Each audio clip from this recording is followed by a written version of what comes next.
Eu sempre fico, todas as vezes que eu converso com o Eduardo, eu fico impressionado com o entusiasmo que ele fala do Fluminense. Não é só de 52, não. É de qualquer coisa relacionada ao Fluminense. Ele consegue ter o meu entusiasmo multiplicado por 10. Né? Mas eu acho isso muito legal em você. Eu queria fazer duas perguntas para a gente terminar, até porque a gente não pode contar tudo, senão depois ninguém compra o livro, né?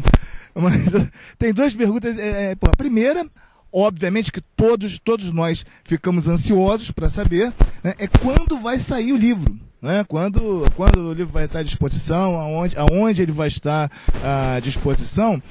E uma outra perguntinha polêmica, né, para você poder fazer o grande finale, né, dessa entrevista, é que existe também aí uma polêmicazinha em relação à questão do Palmeiras, né? O Palmeiras chegou a ter, dizem, o título reconhecido pela FIFA como o primeiro Mundial Interclubes. O Fluminense aproveitou o vácuo e também foi tentar o reconhecimento. E aí falam, não, mas aí a FIFA voltou atrás porque outros clubes iriam reivindicar aquele torneio, acho que é Rivadavia Correia, não é isso? De 53, a pequena Copa do Mundo da Venezuela. Aí o pessoal ia reivindicar até o torneio de Paris. Pra gente ia ser ótimo, né? Porque nós já seríamos né? Mas então fala disso tudo. Eu tenho a minha tese que para mim diferencia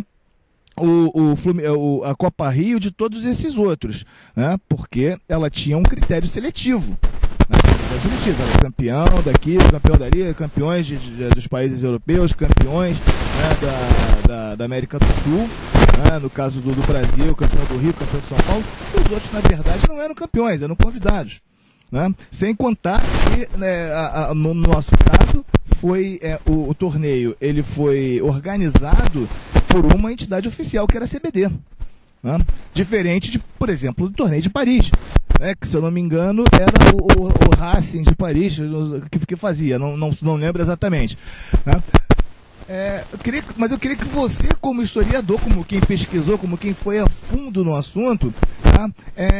Pontuasse exatamente quais são essas diferenças, por que o Fluminense é campeão mundial Interclubes e os outros, né, os campeões dessas outras pequenas competições não são. Então, essa pergunta, e é claro, a mais importante de todas, quando sai o livro e aonde ele estará disponível para nós podermos comprar? Deixa eu começar pelo livro. Por volta do dia 17 de agosto agora, ele já estará disponível na livraria da Travessa, né? Na rede de livrarias da Travessa, cerca de 2 dias após ele chega na livraria Saraiva, que também é uma rede de livrarias, e nesse dia 17, que chega na livraria da Travessa, ele já chega aqui no Fluminense, sendo vendido na Flu Boutique. O livro está bonito, segundo me informa o editor, editado pela Maquinária Editora, uma editora especializada em futebol. Acho que até a mais especializada em futebol que existe hoje no Brasil, do Roberto Sander, e nosso grande tricolor, e Pascoal Ambrosio Filho também, outro grande desportista. O livro está muito bem feitinho, papel couché, fotos coloridas, a capa está bonitinha. Pode falar o preço, não? O preço deve estar girando em torno de R$35. Baratinho, é um almoço aí popular. Agora, foi interessante você colocar isso sobre o que se fala, se é mundial, se não é. Antes da realização da Copa Rio de 52, no ano de 52, foram realizadas 2 grandes reuniões na sede do Fluminense para resolver imbrólios políticos em relação à realização ou não da Copa Rio. Na ocasião, estiveram todos os representantes dos clubes do Rio de Janeiro. Então, começando por aí, nas duas, foram sempre solidários ao Fluminense. Então, aqui no Rio de Janeiro, bons tempos, hein? Bons tempos. Aqui no Rio de Janeiro, ninguém tem capacidade e condição de questionar o campeonato mundial de clubes conquistado pelo Fluminense. Na verdade, no Rio de Janeiro, não. Ninguém no Brasil. Porque em 51, todos sabiam e todos queriam disputar a Copa Rio, o campeonato mundial de clubes. Só que só o Palmeiras e o Vasco puderam participar. Porque o critério era um representante de São Paulo, o campeão, e um representante do Rio. É o que eu digo. Estamos falando de algo que ocorreu há 60 anos atrás. Há 60 anos atrás, o futebol brasileiro era praticamente representado pelo eixo Rio-São Paulo. Hoje a gente não está inventando nada. Isso existiu há 60 anos atrás. A realidade de 60 anos atrás era completamente diferente de hoje. Hoje o Brasil tem 190 milhões de habitantes. Há 60 anos atrás tinha 50. O Rio de Janeiro era maior que São Paulo. E hoje São Paulo é maior que o Rio de Janeiro. 60 anos atrás, 50% da população brasileira era analfabeta. Hoje são apenas 13%.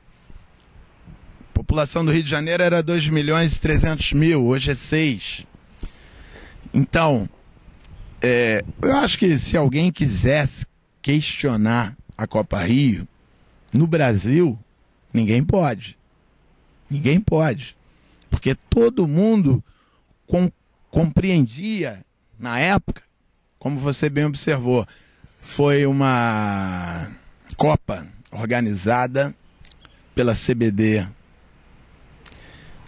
Apenas em 52, o Fluminense organizou conjuntamente, porque a CBD permitiu. E isso também porque o Fluminense era o Fluminense. Que também o Fluminense de 60 anos atrás, seremos justos, é completamente diferente do Fluminense de hoje, né? Às vezes a turma mais nova não, se acha meio perseguida, que o pessoal não gosta do Fluminense. A questão não é essa. A questão é que o Fluminense já foi muito mais forte, poderoso do que é. E essas coisas ficam. E tem gente que as broncas são antigas, né? Os recalques são antigos. Isso fica. Isso vai sendo passado. E a gente tem que entender isso. E eu acho que o tricolor ele não pode ter raiva dos outros por causa disso.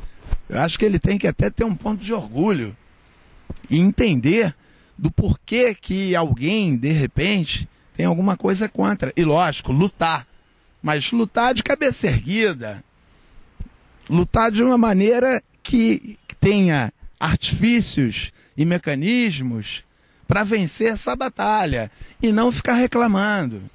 A ideia de escrever esse livro é de trazer informação para o torcedor tricolor, para ele estar cada vez mais municiado de informação sobre alguma coisa que falam contra nós, como foi a ideia quando eu fiz o livro sobre o Carioca de 1971.